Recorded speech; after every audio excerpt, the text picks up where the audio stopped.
আমি প্রথমে আল্লাহ পাক রাব্বুল আলামিনের দরবারে শুকরিয়া আদায় করি।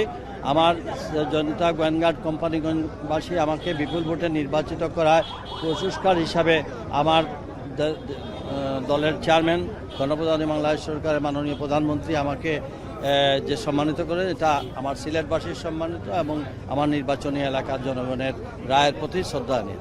এখন আমার যে কাজ, আগামী এই সময়টা খুব অল্প। আমার প্রবাসী কল্যাণ, বিশেষ করে আমাদের প্রবাসী অধ্যুষিত এলাকা, আজকে আমি ফার্স্টে আনঅফিসিয়ালি ভিজিট করার আগেই আমি ঢাকা বিমানবন্দরে আন্তর্জাতিক বিমান আমাদের সেবা সেন্টারগুলো দেখেছি।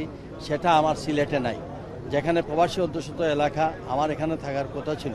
ইনশাআল্লাহ খুব অল্প সময়ের মধ্যে প্রবাসীদের যে প্রত্যাশা, সেই প্রত্যাশা এবং জনগণের যে প্রত্যাশা, এই প্রত্যাশায় আমরা টিম ওয়াইজ সবাইকে নিয়ে কাজ শুরু করবো ইনশাআল্লাহ। চেয়ে স্বাস্থ্যকর হালিম রাঁধুনি হালিম, হালিম হোক রাঁধুনি হালিম। সবকিছু মাথায় আছে। আমরা মাত্র বসলাম, আমাদের 180 দিনের একটা কর্মপন্থা আছে। 180 দিন পরে ইনশাআল্লাহ আপনাদের সামনে সব কিছু তো আপনারাই সাক্ষী।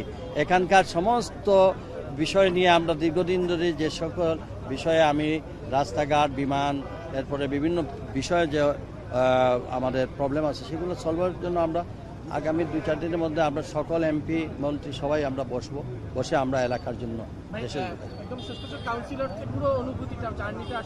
এটা সব আল্লাহ পাক রাব্বুল আলামিন আর জনগণের দোয়া, আমার সিলেটবাসীর দোয়া, আপনাদের সহযোগিতা।